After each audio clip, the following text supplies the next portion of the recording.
Bienvenue à toi et merci de me suivre. Voilà, donc je viens te parler dans cette vidéo comment tu peux communiquer avec tes guides spirituels, les maîtres ascensionnés, comment t'y prendre si tu as envie et que tu te sens prêt, donc comment faire. Je vais te donner les clés, je vais te donner donc tous les moyens pour réussir à parler avec tes guides spirituels tout simplement, à communiquer avec eux. Donc on y va. Alors, d'abord, comment s'y prendre, hein? On y va? D'accord. D'abord, bah, si tu es là sur cette chaîne, c'est que tu y crois, c'est que tu as envie de les connaître. Donc tu vas faire des recherches. Ça, c'est très important. Il faut que tu t'intéresses à eux et que dans ces cas-là, bah, tu trouves des histoires sur eux, des personnes qui ont écrit des livres sur leur sujet. Et donc commencer à t'intéresser bien évidemment à eux. Alors, qui sont-ils? Donc on parle de maîtres ascensionnés. Il y a Maître Saint-Germain, c'est le premier maître que j'ai rencontré. Il y a Maître Hilarion, c'est le maître avec lequel j'ai travaillé pour guérir les personnes quand j'étais dans le métier de guérisseuse. Et j'ai rencontré aussi il y en a plusieurs. Alors attends, maître Hilarion, il y a le maître Saint-Nicolas aussi que j'ai rencontré, qui m'a aidé, qui m'a guidé. Voilà, à toi de faire des recherches, à toi de t'intéresser à eux. Ça, c'est très important. C'est la première étape qui est très importante. Ensuite, tu vas commencer à pratiquer l'ouverture du cœur et de changer ton taux vibratoire avant de les appeler. Donc en fait, l'ouverture du cœur, le chakra du cœur qui est donc au milieu de la poitrine. Comment l'ouvrir? Alors il faut faire des relaxations, des méditations, il faut mettre ta conscience et ton esprit au niveau du chakra du cœur. Imaginez un lotus qui s'ouvre et là tu vas sentir que tu changes de taux vibratoire. Donc tu vas aussi ralentir la respiration, tu vas changer de fréquence. Tu peux regarder aussi, j'ai parlé sur une vidéo de comment justement changer sa fréquence et changer le taux vibratoire pour comprendre que pour pouvoir communiquer avec les mondes subtils, il faut ralentir le taux vibratoire pour le mettre sur une fréquence plutôt θ, une fréquence plus fine, qui va te permettre de rentrer en contact avec eux. Pourquoi c'est quand même à toi de faire le travail? C'est pas forcément à eux de venir vers toi. Pourquoi? Parce qu'on doit apprendre à s'élever, à élever notre niveau de conscience, à élever notre taux vibratoire, à visiter les mondes subtils. C'est à nous de le faire.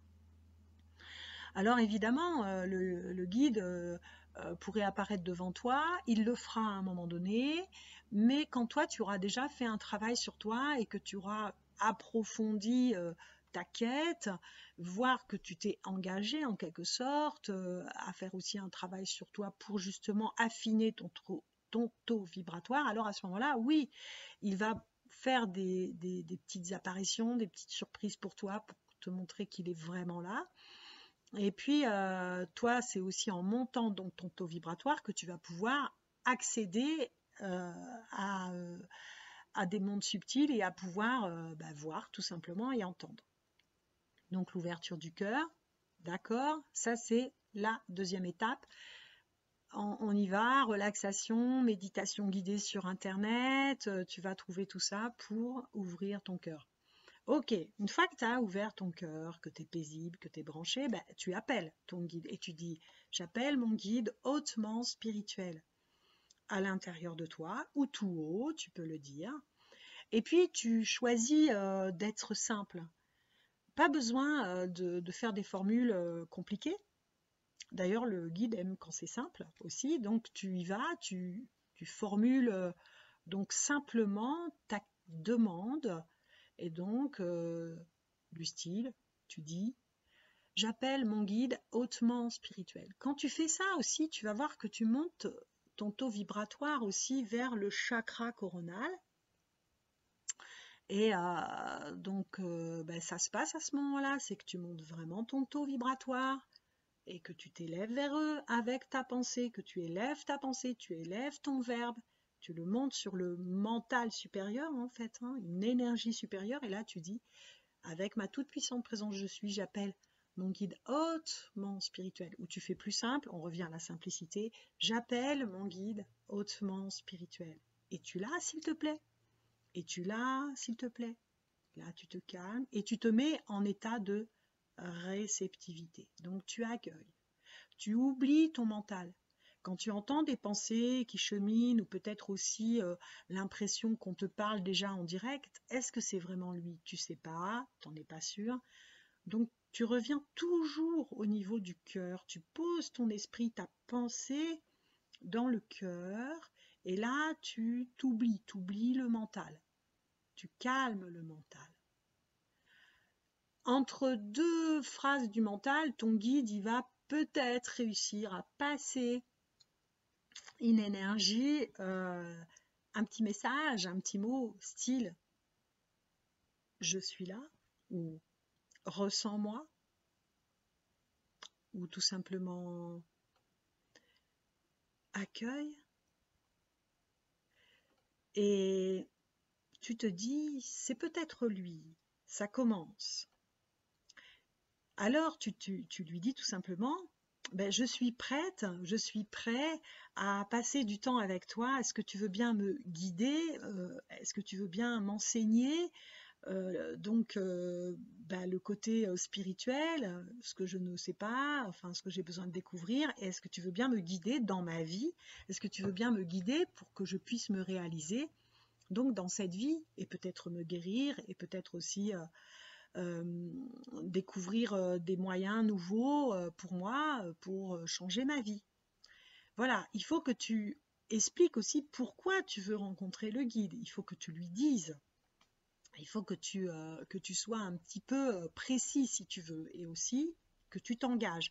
Cela veut dire qu'il va falloir que tu reviennes régulièrement vers lui, un petit peu tous les jours, si tu vois ce que je veux dire. Voilà. Maintenant, on va parler donc de la suite. L'étape suivante, ça va être, pourquoi pas, tout de suite, avoir un papier et un crayon.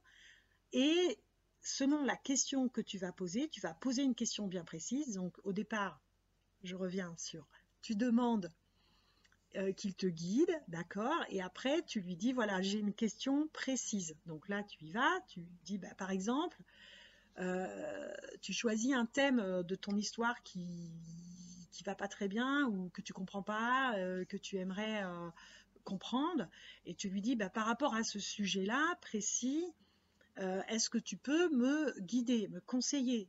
Alors, allons-y, je te formule ma question. Pourquoi je vis ça en ce moment? Et là, tu prends ton papier et ton crayon et tu attends, tu ressens. Donc, tu es toujours dans le cœur et là, tu écris. Tu écris, peut-être que tu penses au départ que c'est toi qui écris. C'est possible au début que les mots, ce soit toi qui les formule et qui écrit finalement. Mais tu te laisses quand même guider. Tu laisses aller ta pensée, tu laisses aller ce que tu reçois à ce moment-là. Tu ne sais pas si c'est toi, si c'est ta sagesse, si c'est ta partie lumière ou si c'est ton guide. Tu y vas, tu n'hésites pas, tu y vas franchement, tu écris. Il faut que tu te fasses confiance à ce moment-là. Tu écris, tu écris, tu écris, tu écris. Et puis arrive à un moment donné, ça s'arrête à la fin de ta page, tu arrêtes. Et tu remercies. Il faut toujours être dans la gratitude. Tu remercies tes guides, tes anges, les êtres qui vivent dans ces autres dimensions, ces êtres hautement spirituels. Tu les remercies et c'est bon, tu fermes ta feuille, tu la reliras ce soir ou tu la reliras après-demain, tu prends ton temps.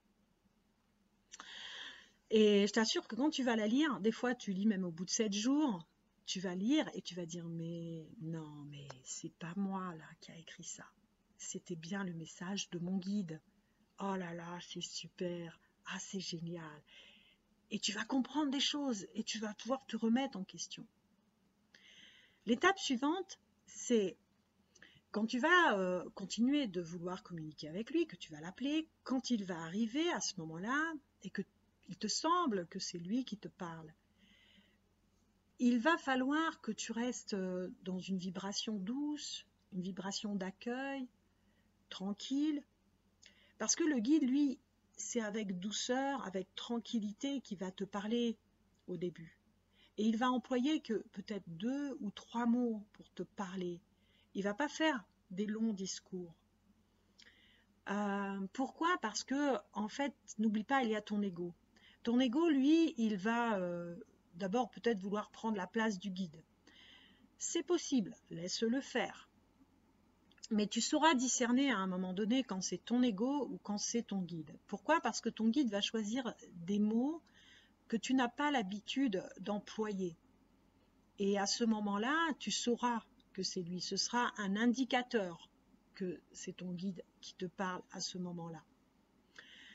Ton ego, après, il a aussi une fréquence. Lui, il vibre sur des fréquences beaucoup plus mentales. Donc, en fait, c'est pour ça que quand tu t'adoucis, quand tu rentres dans ton cœur, là, le guide, il peut plus facilement passer. L'ego ne fera pas obstacle. Comment l'ego fait obstacle au guide? D'abord, comme je viens de dire, il prend sa place. Ou alors, tout simplement, il va dire non, non, non. C'est pas vrai, ça n'existe pas, ou ce que j'entends n'est pas assez puissant, c'est pas assez spectaculaire. Ton ego, lui, ce qu'il veut, c'est que ton guide apparaisse maintenant devant toi, et puis que les phrases soient nettes et claires. Tu voudrais être un channel qui entend les guides et puis qui peut transmettre tout de suite. Ben non, au départ, ça marche pas comme ça. Et donc ton ego, lui, il est insatisfait, donc il va bien sûr fermer les portes. Et il va dire on remet ça plus tard, ou je suis pas capable, ou alors c'est pas vrai, ça marche pas. Donc bon, tu laisses parler ton ego, mais surtout tu reprends les rênes après. Et tu dis non, je me calme, je vais dans mon cœur, je recommence. Ce qu'il faut que tu comprennes aussi, c'est qu'il faut que tu sois vraiment déterminé. Il faut que tu sois aussi patient. Il faut aussi que tu reviennes régulièrement vers ton guide. Ça, c'est très important. Et au fur et à mesure, tu vas commencer aussi à recevoir des messages de ton guide, donc par le rêve aussi. Donc, tu peux noter tes rêves. Et il faut que tu apprennes à décrypter les symboles. Pour cela, de même, c'est un travail qu'il va falloir que tu fasses aussi, apprendre à décrypter les symboles. Ton guide, pour que tu puisses l'entendre et pour pas que l'ego se saisisse des informations et les transforme, il envoie parfois donc des hologrammes, des messages par image. Il va le faire aussi à travers ton rêve, même en rentrant dans ton rêve, pour être un acteur dans ton rêve. Il va jouer un rôle pour te faire passer un message. Les guides peuvent faire cela aussi quand tu es dans l'astral avec eux. Et ils savent que tu vas te souvenir du message. Donc là, pareil, étudie donc tes rêves, d'accord? Une autre façon aussi qu'il va utiliser ton guide pour t'envoyer des messages, c'est à travers des symboles, des signes qu'il va mettre sur ta route. Comme par hasard un film que tu vas regarder le soir même. Ou alors par exemple un texte qui apparaît sur Facebook, une image sur laquelle tu tombes tout de suite avec une histoire par exemple. Hein. Ou alors par exemple un livre qui t'attire quand tu es à la bibliothèque. Là c'est ton guide, mais comment il fait? C'est trop long à expliquer là dans cette vidéo, mais en tout cas il peut rentrer en contact avec toi subtilement pour te guider à travers toujours le cœur en fait. Et à ce moment-là, ben, toi tu vas comprendre que là il y a des messages un peu partout. Lui, le guide, il a des tas d'astuces pour pouvoir te guider. Et bien entendu, c'est en accord avec ton âme et c'est en accord aussi avec ton désir, le désir d'évoluer dans ta vie. Voilà, donc commence à pratiquer de cette façon et puis tu vas commencer au fur et à mesure à te rendre compte qu'en fait tu reçois véritablement des messages. Je t'incite, je t'encourage à vraiment continuer de communiquer, d'essayer de communiquer avec ton guide et d'apprendre avec lui. Il va te montrer, c'est un vrai coach en fait, il va te montrer des façons différentes de penser, des façons différentes de, de pratiquer, de vivre tout simplement, mais qu'on ne nous explique pas vraiment dans ce monde-là. Et lui, il est dans une autre dimension, il est souvent dans la 5e dimension, donc il est plus haut que nous. Et à ce moment-là, lui, il va commencer à te guider, à te montrer des voies qui sont... qui vont vers le cœur, dans l'énergie du cœur, et qui vont te permettre, alors parfois de changer des choses dans ta vie, de te guérir, de mieux comprendre aussi tes karmas, ce que tu vis, pourquoi tu vis ces histoires-là. Il va pouvoir te montrer aussi tes vies antérieures, par exemple. Et ça sera aussi les prochaines vidéos, je vais t'en parler. Mais pour l'instant, revenons au premier exercice. Commence par l'appeler et après commence à écrire ce que tu reçois. Et puis dans les fois d'après, tu n'auras plus besoin du papier et du crayon, tu vas commencer à l'entendre, comme je te dis, parce qu'il va commencer à te parler en douceur. Et là, tu sais que tu es avec lui. Peut-être il va te dire aussi qui il est. N'oublie pas de demander qui il est. Voilà, je te souhaite donc bonne chance. Maintenant, à ton tour, communique avec lui et tu vas voir que c'est vraiment fantastique, que c'est merveilleux de pouvoir communiquer avec eux, avec nos maîtres, nos guides qui ont été nos amis sur Terre il y a bien longtemps et qui, eux, ont ascensionné. Et alors nous, on a envie aussi d'ascensionner, donc on peut les retrouver, mais il faut trouver le chemin et eux, ils peuvent nous le montrer et ça va plus vite pour nous. Voilà, donc bonne chance et à bientôt. Suis-moi, hein, clique, hein, vas-y, reviens vers moi, abonne-toi et puis continue de me suivre. C'est avec grand plaisir que je vais te donner toutes les astuces pour pouvoir communiquer avec tes guides et puis les mondes subtils. Donc à bientôt, merci.